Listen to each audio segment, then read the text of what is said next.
Hello student.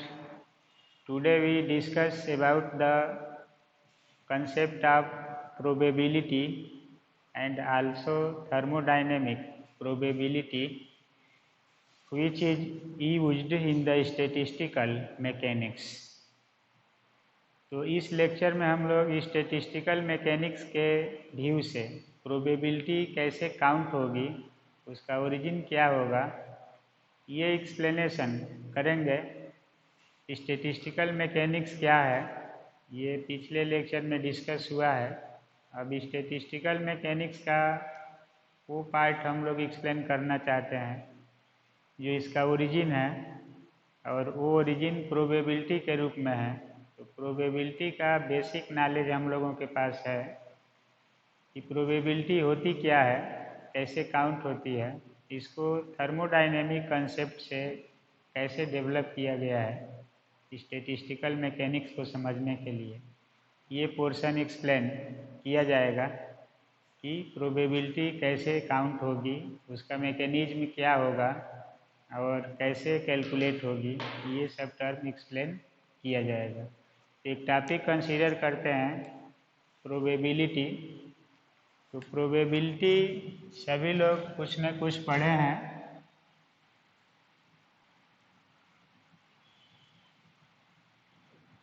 Probability इसी के बाद हम लोग इसका एप्लीकेशन करेंगे थर्मोडायनेमिक प्रोबेबिलिटी, जो एग्जाम में पूछे जाते हैं question. Probability, thermodynamic probability, micro state कैसे काउंट होंगे। तो ये प्रोबेबिलिटी, तो इसमें आप लोग प्रोबेबिलिटी पढ़े हैं कि किसी भी घटना के घटित होने की संख्या और टोटल संभावित संख्या के रेशियो को हम लोग कहते हैं प्रोबेबिलिटी। प्रोबेबिलिटी एक मैथमेटिकल क्वांटिटी है, डायमेंशन लेस क्वांटिटी होती है, यूनिट लेस होती है, पॉजिटिव होती है, कभी निगेटिव नहीं होती है। तो साइंस में हम लोग इस व्यू को हमेशा समझेंगे कि प्रोबेबिलिटी का नेचर क्या होगा, कैसा होगा। कैलकुलेशन करते हैं मैथमेटिक्स में, फार्मूला सेट करते हैं, क्वेश्चन सॉल्व करते हैं। फिजिकल मीनिंग में अब प्रोबेबिलिटी का नेचर क्या होगा, कितना हो सकती है, कैसे रिप्रेजेंट होगी, किस चीज़ को बताएगी। फिजिक्स में हम लोग इसके बारे में अगर सोच लेते हैं, समझ लेते हैं, उसको काउंट कर लेते हैं, तो निश्चित रूप से थर्मोडायनेमिक प्रोबेबिलिटी आने लगेगी। तो यहाँ पर अपने स्वार्थ को पूरा करने के लिए हम लोगों का हर पहलू जो होगा, यानी एवरी एस्पेक्ट जो होगा टुवर्ड्स थर्मोडायनेमिक प्रोबेबिलिटी की ओर चलेंगे लेकर के, उसी को समझना है। बाकी बेसिक नॉलेज आपका है प्रोबेबिलिटी के रूप में। तो देखिए थोड़ा सा बैकग्राउंड लेते हैं इसमें। जैसे यहाँ पर प्रोबेबिलिटी जो होती है,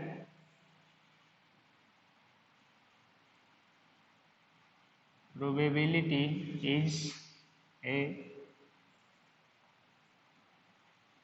mathematical or statistical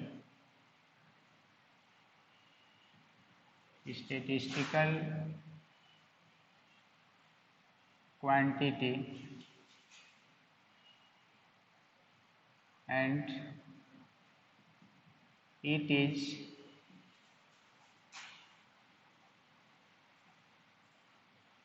always remains positive. It is always remains positive. तो मैथमेटिकल क्वांटिटी है, स्टैटिस्टिकल क्वांटिटी है, ये ऑलवेज पॉजिटिव रहेगी। It is always remains positive. और दूसरा मीनिंग है कि डायमेंशन लेस एंड एग्जिस्ट, लिख देंगे डायमेंशन लेस होगी, एग्जिस्ट करेगी, एग्जिस्ट बिटवीन 0, जैसे इसकी वैल्यू होगी 0 से इक्वल या अधिक हो सकती है, 1 से बराबर या कम रह सकती है, इसी के बीच में ये रहती है। तो फिजिक्स में हम लोगों का इसका प्रॉपर्टी से काम लेना है कि क्या इसका नेचर होगा, किस चीज़ को ये रिप्रेजेंट करेगी।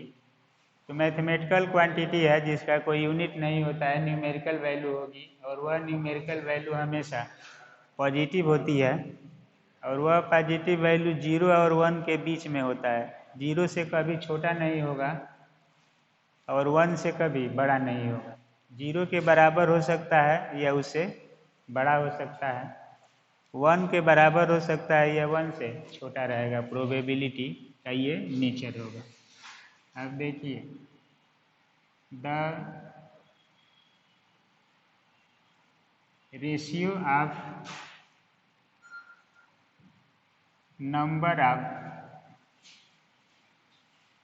occurred events and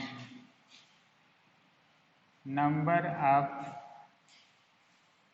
total events is called probability,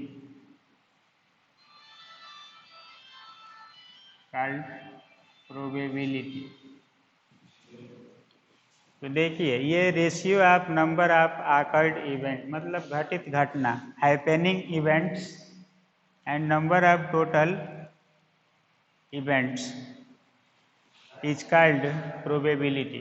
तो प्रोबेबिलिटी का मीनिंग हो गया टोटल इवेंट्स। तो यहाँ पर P होगा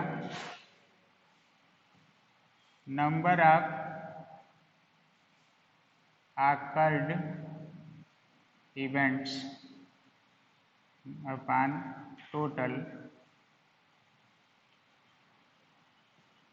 number of events। अब ये नंबर ऑफ occurred events साइंस में कैसे काउंट होगा और टोटल नंबर ऑफ इवेंट्स कैसे डिसाइड होगा, ये हम लोगों का टारगेट होगा। यहाँ पर पहला जो प्राथमिकता है कि हम इसको कैसे समझेंगे, कैसे काउंट करेंगे, ये लिया जाएगा। तो इसको सभी लोग इतना पढ़े हैं, जानते हैं, प्रोबेबिलिटी कैलकुलेट करते हैं। साइंस में इसका मीनिंग कैसे काउंट होगा, अकर्ड या हैपनिंग इवेंट्स और टोटल नंबर ऑफ इवेंट्स। तो हम लोग कुछ जो कंसेप्ट है मैथमेटिक्स से उसको ले लेंगे और कुछ यहाँ पर उसको सॉल्व करेंगे तो फार्मूला मिलेंगे। तो इसमें ये वैल्यू होगा, इसी को हैपनिंग इवेंट्स मतलब घटित घटना या अकर्ड इवेंट्स कहते हैं। अब देखिए, कोई भी घटना अगर मान लीजिए यहाँ पर लिया जाए कि if any events is occurred as X way and not occurred as Y way, then probability of such system is, probability of such system is, क्या होगी इसकी प्रोबेबिलिटी। तो यहाँ पर होगा प्रोबेबिलिटी ऑफ आकर्ड या हैपनिंग, कुछ भी वर्ड यूज करेंगे, हैपनिंग इवेंट्स। तो इसको हम लोग मान लें Px। तो ये होगा x वे से घट रही है और y वे से नॉट अकर्ड है। तो x घट रहा है, y नॉट अकर्ड है, तो ये होगा x प्लस वाई, इतना होगा। दूसरा है टोटल इवेंट्स होगा कि x तो मिल रहा है, y नहीं मिल रहा है घटना के रूप में, तो टोटल हो गया, और x आकर्ड है। तो हैपेनिंग इवेंट्स या इसी को आप लोग समझेंगे आकर्ड इवेंट्स इतना होगा। उसी तरह से probability of non happening event not occurred, तो ये पी वाई है, तो ये होगा y upon X plus Y. तो टोटल इवेंट्स है, ये घटना न घटने की प्रायिकता है, प्रोबेबिलिटी है, और ये घटना घटने की प्रोबेबिलिटी है। अब देखिए टोटल प्रोबेबिलिटी ऑफ सिस्टम, जो भी सिस्टम लिया जाएगा इज, तो टोटल प्रोबेबिलिटी p है P X plus P Y, तो ये हो गया x upon X plus Y और y upon X plus Y, तो ये हो गया x plus Y upon X plus Y equal to 1। तो p की जो मैक्सिमम वैल्यू होगी वो कितनी बनी रहेगी, 1, 1 से बड़ी नहीं होगी। किसी भी घटना की जो प्रोबेबिलिटी होगी इस रूप में एक्सप्लेन होगी। तो प्रोबेबिलिटी पॉजिटिव होगी, कोई भी अगर इवेंट्स हैपेनिंग नहीं है, अकर्ड नहीं है, तो 0 हो जाएगी प्रोबेबिलिटी। तो इसी आर्डर में प्रोबेबिलिटी का मान बना रहेगा, डायमेंशन लेस होगी, पॉजिटिव होगी, मैथमेटिकल और स्टेटिस्टिकल नेचर में रहेगी, न्यूमेरिकल वैल्यू इसका मिलेगा, और दोनों का न्यूमेरिकल वैल्यू ही होता है। मैथ में न्यूमेरिकल होता है वैल्यू किसी भी चीज़ का। जैसे मैथ में आप लिखते हैं कि 10, 11, तो फिजिक्स में लिखते हैं आप 10 मीटर, 10 सेकेंड, 10 एम्पियर, 10 मान लीजिए कि कैंडिला, जो भी लिखना है लिख देते हैं आप ऐसे।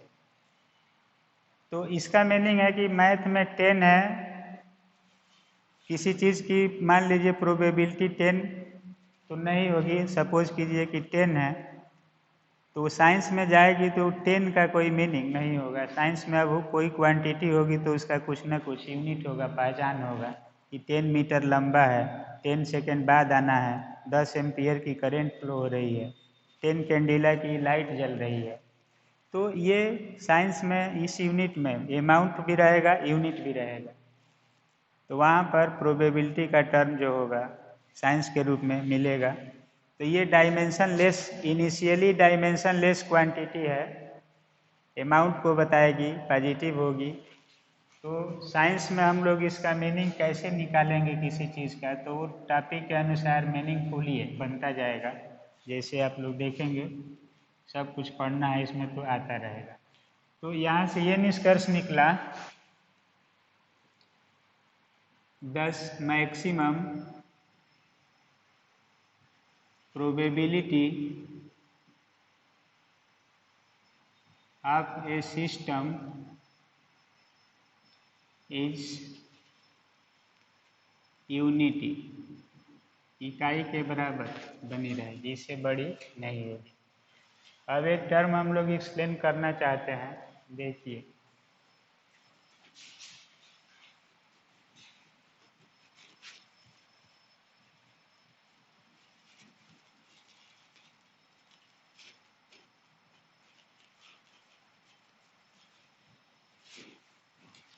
अब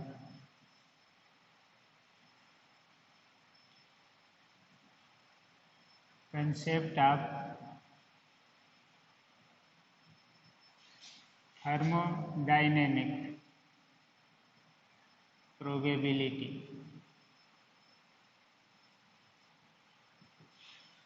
कंसेप्ट ऑफ थर्मोडायनेमिक प्रोबेबिलिटी, तो ये टॉपिक है, इसको समझना है। तो इसमें देखिए एक बेस बना करके प्रोबेबिलिटी को हम लोग फाइंड करते हैं, कई मेथड से सॉल्व होती है। लेकिन एक सिंपल मेथड लेंगे, जैसे आप लोग मैथ में पढ़ते हैं, कुछ चीज़ें डायरेक्ट प्रूफ होती है, कुछ चीज़ें मैथमेटिकल इंडक्शन रूल से आती है। ये घटना 12 बजे हो रही है, दूसरी घटना 1 बजे हो रही है, तीसरी घटना 2 बजे हो रही है, चौथी घटना आगे हो इसी क्रम में हो रही है, तो निश्चित रूप से पांचवी घंटा भी उसी आर्डर में एग्जिस्ट कर जाएगी। तो मैथमेटिकल इंडक्शन रूल पढ़ते हैं आप लोग, उसमें क्या कंसीडर करते हैं ये बताना नहीं है इस एज में, सब लोग समझते हैं। तो यहाँ पर देखिए कंसेप्ट ऑफ थर्मोडाइनेमिक प्रोबेबिलिटी क्या होगी। तो इसमें हम लोग एक सिस्टम ले रहे हैं, जैसे to find the origin of thermodynamic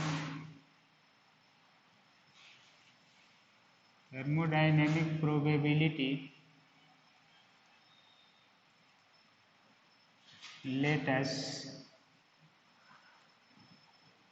consider a single particle is distributed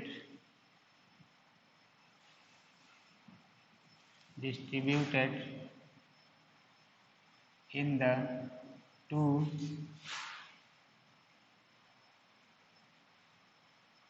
identical cell, मतलब जगह, सेल कोष जिसको कहते हैं आप लोग, किसी चीज़ को रखने की जगह सेल, और इसी को कहेंगे सेल्स है, बॉक्सेज और कंपार्टमेंट, डब्बा, कंपार्टमेंट। तो सेल, बॉक्स, कंपार्टमेंट या कोई भी स्पेस ले सकते हैं।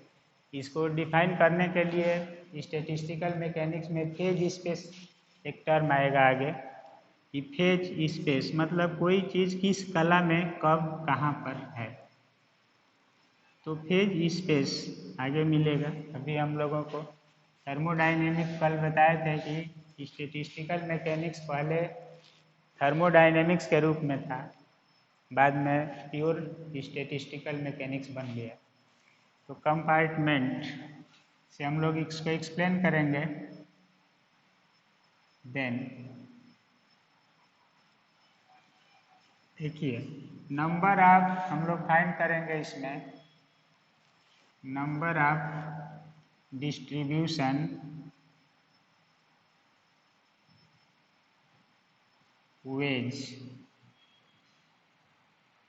Will be. जैसे मान लीजिए ए को हम लोग कह दें सिंगल पार्टिकल है या कोई ऑब्जेक्ट है, अब साइंस है तो हम लोग पार्टिकल ले रहे हैं कि एक सिंगल पार्टिकल है, और यहाँ पर सेल है 2, 1 एक मान लेंगे और 2 इसको लेंगे सेल्स, या लिख देंगे अलाउड सेल्स। तो 2 सेल्स हैं, ऐसे आपको एक एजम्पशन करना है जो साइंटिफिक मेथड से काम करे, सही हो, लॉजिक के अंतर्गत हो, कोई फार्मूला मिल जाए। तो सपोज कीजिए 2 सेल है, ये सेल फर्स्ट है और सेल सेकेंड, या सीधे आप इसको सेल मान लेंगे ऐसे। तो एक ही पार्टिकल है, फर्स्ट सेल है, सेकेंड सेल है। तो या तो ये पार्टिकल्स जब सिंगल है, जैसे आपके पास 2 कमरा है तो आपकी दोनों में से किसी एक ही में रह सकते हैं, ऐसा कभी नहीं होगा कि आप दोनों में रह जाएं, ये नेचुरली संभव नहीं है। तो 2 सेल है, एक सिंगल पार्टिकल है, सिंगल कोई चीज़ है, तो या तो इसमें रहेगी तो ये खाली रहेगा, इसमें रहेगी तो ये खाली होगा। तो एक रिजल्ट ये बनेगा, संभावना ये बनेगी। दूसरी संभावना ये बनेगी कि वो दोनों में से कहीं भी रह सकता है, स्वतंत्र है, तो दूसरा बार वो इसमें चला गया तो ये एम्प्टी हो जाएगा। तो दो तरह से रह सकता है। एक पार्टिकल दो सेल में टू वेज से रह सकता है, या तो फर्स्ट बॉक्स में नहीं तो सेकंड में रह सकता है। तो यहाँ पर जो होगा number of total ways, distribution ways जो होगा इसकी वैल्यू आएगी 2 का power 1 equal to 2। Single particle के लिए टोटल नंबर जो आएगा 2 आएगा। एक ये संभावना है, प्रोबेबिलिटी है, दूसरा प्रोबेबल स्टेट ये है। तो ऐसे अरेंज कर सकते हैं। अब देखिए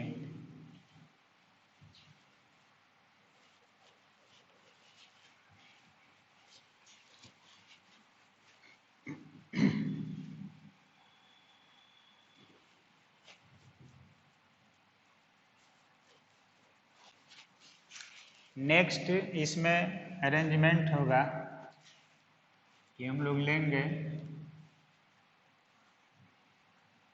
for 2 particles and 2 cells। अब देखिए सेल को हम लोग फिक्स कर दे रहे हैं कि 2 सेल होगा, पार्टिकल की संख्या बढ़ा रहे हैं। पहले सिंगल पार्टिकल लिया गया, 2 सेल लिया गया, अब 2 पार्टिकल लिया जा रहा है, सेल 2 ही रखा जा रहा है। तो इसमें जो 2 पार्टिकल सपोज कीजिए ए बी है पार्टिकल, यहाँ पर इसी को हम लोग मान लें पार्टिकल्स हैं। तो 2 सेल्स में 2 पार्टिकल्स को अलाउ करना है। तो कितनी संभावनाएं होगी? तो इसमें देखिए जैसे फर्स्ट है सेकंड है, तो यहाँ पर दोनों पार्टिकल इसी में रह जाएंगे, तो ये खाली हो जाएगा, फिर इम्पटी हो जाएगा एक। दूसरा पॉसिबिलिटी होगी कि दोनों पार्टिकल दूसरे बॉक्स में आ जाएंगे,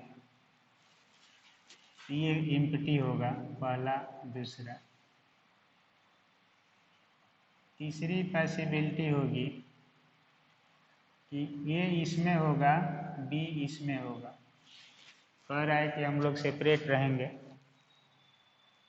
तो दोनों अलग अलग कमरे में या अलग अलग लाज में या अलग अलग सेल में सेपरेट हो गए। तो एक ये भी पॉसिबिलिटी होगी। अब एक जो कह रहा है कि हम इस सेल में नहीं रहेंगे, ये हमारे लिए सूटेबल नहीं है, तुम इसमें आ जाओ और हम इसमें चले जा रहे हैं, तो इंटरचेंज हो जाएंगे, अपना पोजीशन एक्सचेंज कर लेंगे। तो एक ये संभावना होगी। तो यहाँ पर टोटल नंबर ऑफ जो इवेंट्स होगी, वेज होगा, टोटल हैपनिंग इवेंट्स होगी, कितनी हो सकती है। तो दोनों एक साथ रह गए, यहाँ रह गए, तो ये एम्प्टी हो गया। अब दोनों अलग अलग हो गए, तो एक ये अरेंजमेंट होगा, एक ये अरेंजमेंट होगा, एक ये होगा, एक इस तरह से होगा। अब अगला कोई अरेंजमेंट नहीं मिल रहा है इसमें कि अब क्या होगा इसमें। तो उनके रहने का जो तरीका है, उनके एग्जिस्ट करने का तरीका है, जैसे आप साइंस पढ़ते हैं तो उसमें आएगा कि एटम है, एक इलेक्ट्रॉन है, तो किस ऑर्बिट में रहना चाहता है, उसकी प्रोबेबिलिटी क्या है, कब कहाँ जाएगा। तो 2 ऑर्बिट्स है, 2 इलेक्ट्रॉन्स हैं, तो कितनी प्रोबेबिलिटी होगी उसके ट्रांजिशन की, आइदर अपवर्ड डाउनवर्ड। तो साइंस में ये टर्म यूज होने लगेगा। तो अभी आप लोगों को बताया जाएगा कि क्या है, मैथमेटिकली एक्सप्लेन करना है। तो यहाँ से ये निष्कर्ष निकल रहा है, देखिए नंबर ऑफ टोटल वेज तरीका, इसी को number of total arrangement, number of total events समझना है, number of total distribution ways किसी तरह से रिप्रेजेंट करेंगे। मीनिंग वही होगा कि 2 बॉक्स में 2 पार्टिकल को रखने का टोटल इवेंट्स कितना मिल सकता है, कितने तरह से रख सकते हैं, परमुटेशन, कॉम्बिनेशन, प्रोबेबिलिटी, तीनों पढ़े आप लोग कि क्या होता है, तो रख सकते हैं। तो यहाँ पर टोटल नंबर ऑफ वेज होगा, ये 4 है, 1 2 3 4, तो इसको लिखा जाएगा 2 का पावर 2 इक्वल टू 4। 2 के रूप में अरेंज कर रहे हैं, 2 का पावर 1 था तो 2 था इसमें। इसी तरह से अगर मान लीजिए कि फॉर 3 पार्टिकल्स, अब इस पार्टिकल को ले लें A B C and 2 cells, cell की संख्या उतना ही रहने दे, तो कितना वेज होगा। तो यहाँ पर देखिए 2 बॉक्स ऐसे ले लेंगे,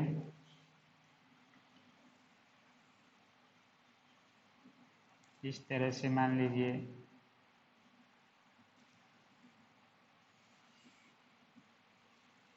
तो बॉक्स फर्स्ट है सेकंड है, इसमें हम लोग ए बी सी तीनों को एक ही जगह रख दिए ऐसे। दूसरा बार किए कि इस बॉक्स में ए बी सी यहाँ चले आए, तो एक अरेंजमेंट होगा, दूसरा होगा उसी तरह से तीसरा होगा कि इसमें ए बी आ गए, इसमें सी आ गया, इसमें बी सी आ गए, इसमें ए आ गया, इसमें सी ए आ गया, इसमें बी आ गया, ऐसे अरेंजमेंट होगा। तो 2 पार्टिकल्स हैं, 2 सेल्स हैं, 3 पार्टिकल्स हैं, तो ये 1 2 3 4 5 6 7 8। तो अब जो अगला जो मीनिंग होगा इसका देखिए,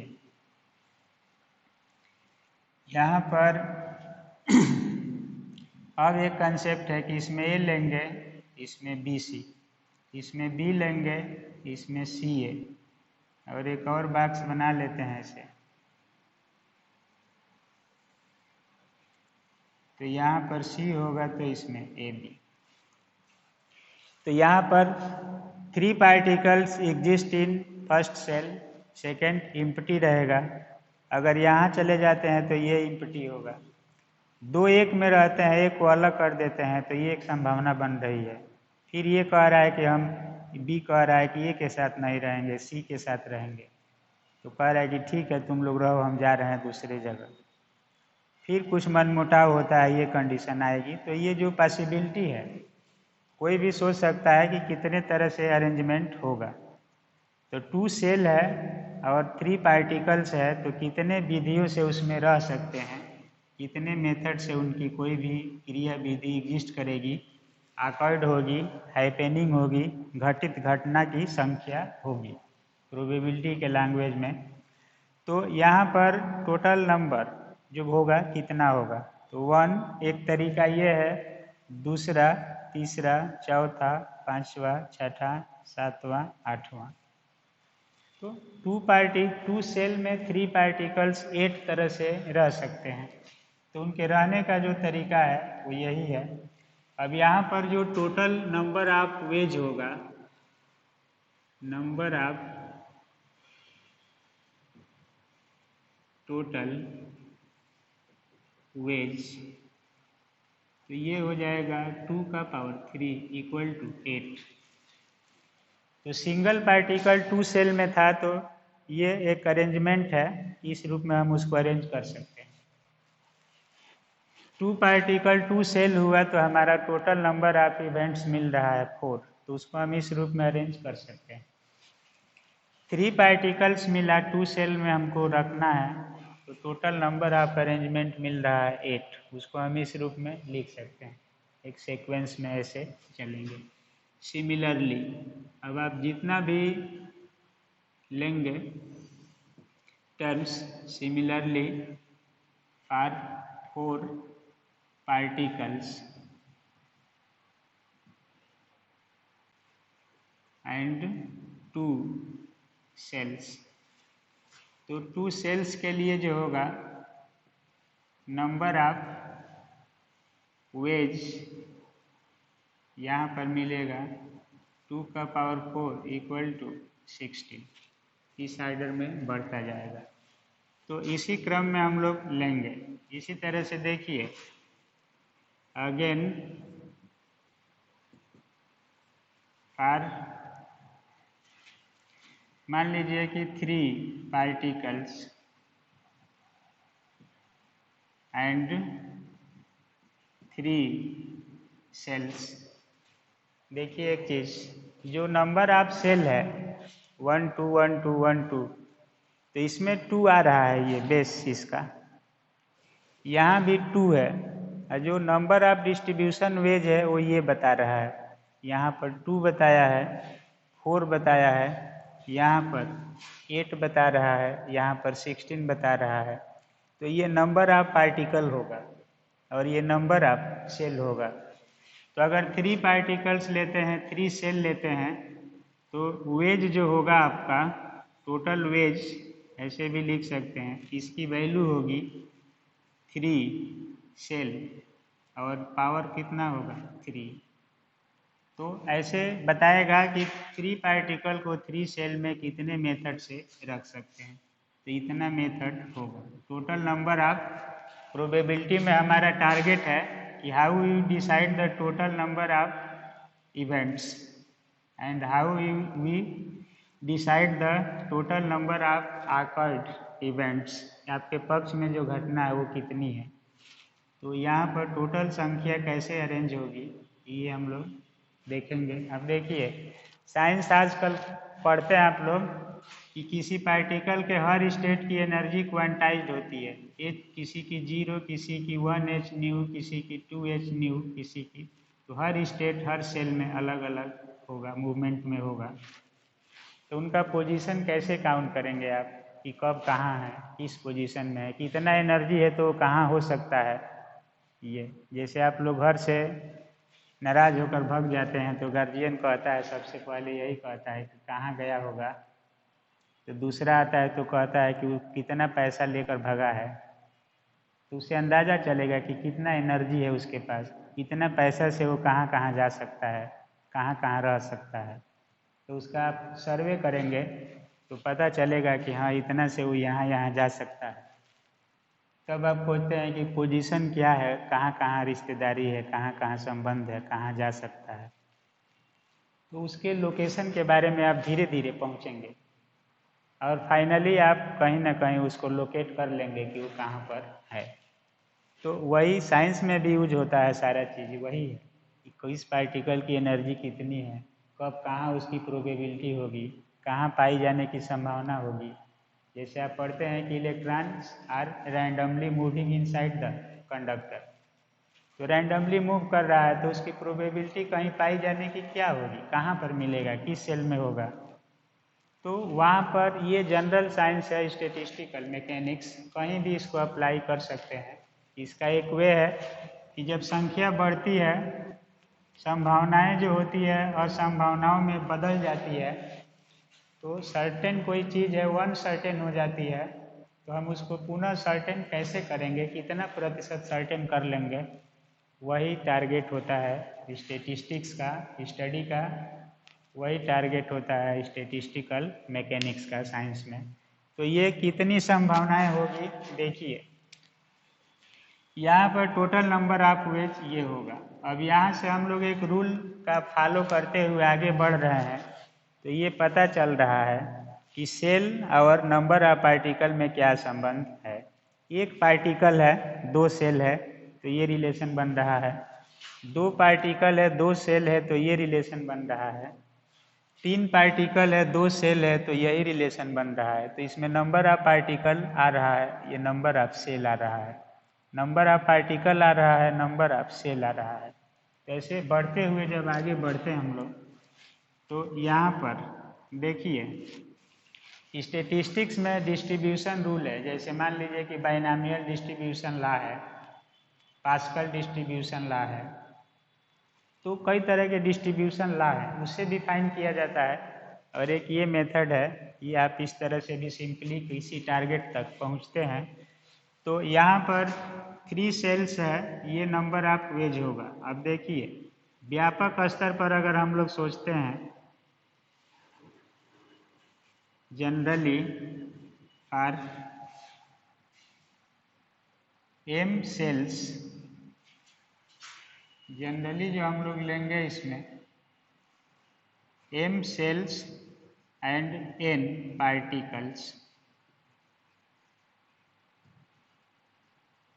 total number of distribution ways या अरेंजमेंट। एक सेंटेंस यहाँ पर पूरा करते हैं, डिस्ट्रीब्यूशन वेज। तो यहाँ पर इसकी वैल्यू होगी, टोटल डिस्ट्रीब्यूशन वेज होगा m to the power n, m to the power n, जहाँ n है नंबर ऑफ सेल्स, n है नंबर ऑफ पार्टिकल्स। तो इसको हम लोग किसी भी अरेंजमेंट में, डिस्ट्रीब्यूशन में घटना को कैरी ऑन करके काउंट करने में प्रोबेबिलिटी का कंसेप्ट क्या होगा, इसको हम लोग इस समय पढ़ रहे हैं। अब देखिए 10 total number of any arrangement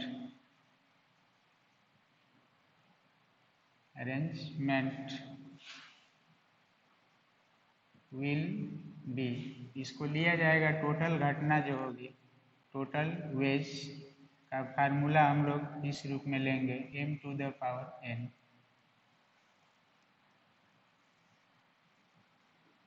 जहाँ m का मीनिंग है नंबर ऑफ सेल्स और n का मीनिंग है नंबर ऑफ पार्टिकल्स। तो ये रूप हो, जैसे मान लीजिए हम 2 सेल लेते हैं, 1 पार्टिकल लेते हैं, तो हमारा वही रिजल्ट आएगा 2 का पावर 1। अगर 2 सेल लेते हैं, 2 पार्टिकल लेते हैं, तो ये आ जाएगा 2 सेल 3 पार्टिकल लेते हैं, 2 सेल 4 पार्टिकल। आप किसी भी एजम्पशन में जा सकते हैं, तो एक संभावनाएं आपको दिखाई दे रही है, तो इसको कहते हैं मैथमेटिकल इंडक्शन रूल। तो मैथमेटिकल इंडक्शन रूल में आपको ये प्रोबेबिलिटी दिखाई दे रही है कि इस सीरीज को आगे बढ़ाया जाए तो हमको जाते जाते कहीं ना कहीं ऐसा रिलेशन मिल जाएगा, और ये रिलेशन आपके डिस्ट्रीब्यूशन वेज को बताएगा कि कितना डिस्ट्रीब्यूशन वेज होगा, किसी भी सिस्टम में कितना कुल घटना घट सकती है।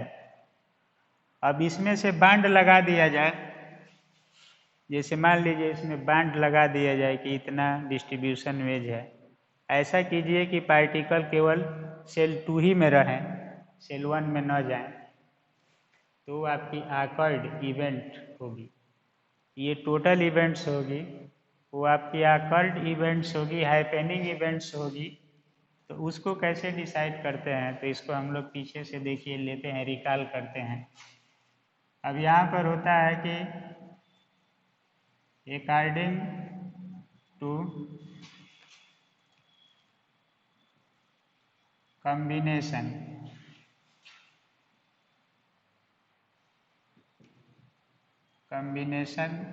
rule, if r particles are selected from n particles, then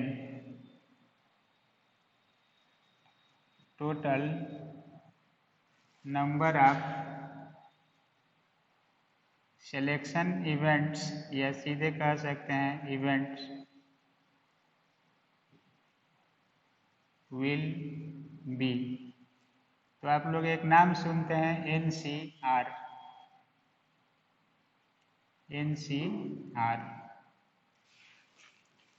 तो इस NCR यही होता है, N होता है जैसे लिखने का तरीका है, तो उसी तरह से ये पावर में आया है। ये बताता है कि कितना पार्टिकल हमको लेना है, कितना में से कितना लेना है, कॉम्बिनेशन बनाना है, आपस में कंबाइन करना है कि कौन सा कॉम्बिनेशन कैसे रहेगा। तो ये रूल पढ़ते आए हैं आप लोग, इसका मीनिंग होता है, ये NCR होता है जो बताता है टोटल ऑकर्ड इवेंट्स। तो ये बताता है टोटल ऑकर्ड इवेंट्स, और इसकी वैल्यू होती है फैक्टोरियल के रूप में आप लोग पढ़ते हैं। तो फैक्टोरियल के रूप में इसको हम लोग अरेंज कर लेते हैं कितना होगा। तो NCR का मान आप लोग पढ़ते हैं फैक्टोरियल n अपन फैक्टोरियल r और फैक्टोरियल n माइनस r के रूप में इसको अरेंज करते हैं। तो अब हमारा जो टोटल नंबर ऑफ इवेंट्स होगा m का पावर n होगा। अगर 2 लेते हैं तो 2 का पावर n होगा। जैसे ही सीरीज में हम लोग ले रहे थे तो फॉर 2 सेल्स लिखेंगे हम लोग। जैसे मान लीजिए कि 2 का पावर n, तो ये कितना के लिए हो जाएगा 2 सेल्स के लिए, ऐसे भी ले सकते हैं। तो यहाँ पर टोटल इवेंट्स ऑकर्ड इवेंट्स होगा NCR और टोटल इवेंट्स होगा m का पावर n। दोनों का रेशियो कहलाता है प्रोबेबिलिटी। तो दोनों का रेशियो प्रोबेबिलिटी होगा। जैसे r होगा n माइनस r। तो इसका मीनिंग ये होगा कि एक सेल में r पार्टिकल है तो दूसरे में n माइनस r पार्टिकल होगा। बैठा देंगे तो r होगा n माइनस r होगा, ये सब टर्म्स हैं। तो प्रोबेबिलिटी ऐसे डिनोट होगी और इसकी वैल्यू क्या आएगी तो इसको हम लोग देखते हैं। देखिए मैथमेटिकल इंडक्शन रूल, एक स्टेप में प्रिंसिपल साइंस का कम पढ़ना है, एक मेथड को जनरेट करना है। नई ब्रांच है तो नए रूप में जन्म लेगी, अवतार लेगी, आगे बढ़ेगी, तो धीरे धीरे प्रिंसिपल तक पहुंचेगी। तो इस कंडीशन से देखिए टोटल नंबर ऑफ इवेंट्स है। मान लीजिए जहाँ फार्मूला हम लोगों को लेना है वहाँ ले लेंगे ऐसे। अब यहाँ पर now from definition of probability,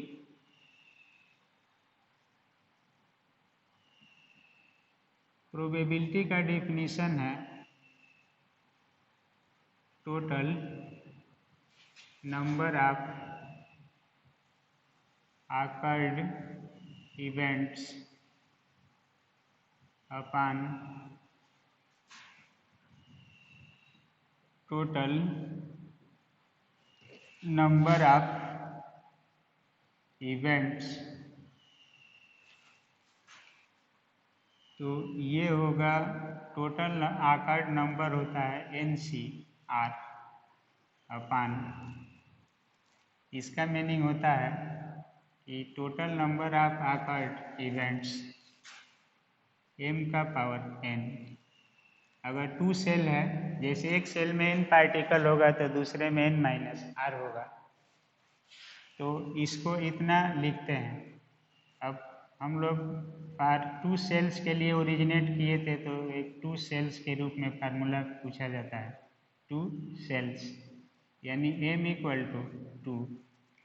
तो ये हो जाएगा NCR अपॉन 2 का पावर n। तो इतना भी लिख सकते हैं P प्रोबेबिलिटी के रूप में, ये फार्मूला आएगा। अब NCR का वैल्यू होता है, इसको आप लोग पढ़ते हैं कि फैक्टोरियल n है अपन फैक्टोरियल r और फैक्टोरियल n माइनस r के रूप में इसको अरेंज कर लेते हैं। तो ये आपके प्रोबेबिलिटी का जो ओरिजिन है, डिफिनीशन है, वही बनेगा। लेकिन यहाँ पर पार्टिकल का अरेंजमेंट ले करके साइंस में हम लोगों को यूज करना है। जैसे काइनेटिक थियरी ऑफ गैसेज है तो गैस मालिक्यूल सभी संभव वेग से संभव दिशाओं में ऑलवेज मूव करते रहते हैं। तो उनका एवरेज ही प्रॉपर्टी निकलेगा, इंडिविजुअल नहीं निकल पाता है। एवरेज एनर्जी, एवरेज वेलोसिटी सब काउंट करते हैं। Average path, mean free path कहते हैं। तो उसमें क्या होगा, उसकी प्रोबेबिलिटी सही कितना होगा, तो इस मेथड से हम लोग निकालते हैं उनकी संभावनाओं को। तो P की वैल्यू इतना होगी, इसको मान लेते हैं इक्वेशन फर्स्ट के रूप में होगा। अब NCR 2 का पावर n जितना भी लेना होगा इस फार्मूला का यूज कर सकते हैं। या इसको मान लेते हैं कि ये इक्वेशन है हमारा फर्स्ट, जनरल है, तो इसको हम लोग मान लेंगे इक्वेशन सेकंड, इसका ग्रुप है। अब एनसीआर की वैल्यू कैसे काउंट होती है ये आपका प्रीवियस नॉलेज है। 2 का पावर n में 2 क्या है, n क्या है, यहाँ प्रेजेंट आपका नॉलेज है कि 2 को हम लोग क्या कहे हैं, n को क्या कह रहे हैं। तो 2 सेल है और n है नंबर ऑफ पार्टिकल्स। तो सेल, नंबर ऑफ पार्टिकल्स सब इससे काउंट होते हैं। कैसे थर्मोडायनेमिक प्रोबेबिलिटी काउंट होगी, तो ये टर्म आएगा। अब यहाँ से हम लोग इसका एप्लीकेशन करेंगे कि मैक्सिमम प्रोबेबिलिटी क्या होगी, मिनिमम प्रोबेबिलिटी क्या होगी, मोस्ट प्रोबेबल स्टेट क्या होगा, लीस्ट प्रोबेबल स्टेट क्या होगा। ये सब चीज़ें हम लोग काउंट करते हैं कि कितना के बराबर होगा। तो देखिए इसमें जैसे आप लोग पढ़ते आए हैं कि NCR का मतलब होता है factorial n upon factorial r factorial n minus r। तो इस टर्म में हम लोग प्रोबेबिलिटी लेंगे। इसका मीनिंग ये होता है कि एक सेल में r पार्टिकल चला गया, r इवेंट्स हो गया, तो रिमेनिंग n माइनस r दूसरे में होगा। 2 सेल के लिए ये है, एक में r पार्टिकल है, दूसरे में n माइनस r। अगर और इसी तरह करते हम लोग, तो इसको r1 लेते n minus r1, n minus r2, n minus r3, तो कितना भी स्टेट को एक्सप्लेन करते हैं। तो ये आपका ओरिजिन है, कंसेप्ट है कुछ ना कुछ प्रीवियस, उससे आप इसको लिंक करेंगे। तो देखिए प्रोबेबिलिटी P इक्वल टू हो जाएगा जैसे NCR अपान 2 का पावर n कोई अगर ले लेते हैं हम लोग, तो ये हो गया factorial n factorial r factorial n minus r और इनटू 1/2 का पावर n। तो ये आपका होगा प्रोबेबिलिटी का फार्मूला। अब लिखने का तरीका इसका ये है प्रोबेबिलिस्टिक सिस्टम में कि P फंक्शन लेते हैं r n minus r 2 state के लिए। 2 स्टेट का फंक्शन होगा ये प्रोबेबिलिटी। एक में r पार्टिकल होगा तो दूसरे में n माइनस r होगा। जैसे कितना भी पार्टिकल है, अगर मान लीजिए कि एक सेल में 10 पार्टिकल चला गया, कुल पार्टिकल 50 है, तो दूसरे सेल में अब पार्टिकल के जाने की संभावना है 50 माइनस 10 इक्वल टू 40। 40 प्लस 10 50 बना रहना चाहिए, तो वही होता है r n माइनस r। तो यहाँ पर इसको ऐसे लिखा जाएगा। हम लोग फार्मूला लेंगे factorial n upon factorial r n minus r और 1/2 का पावर n।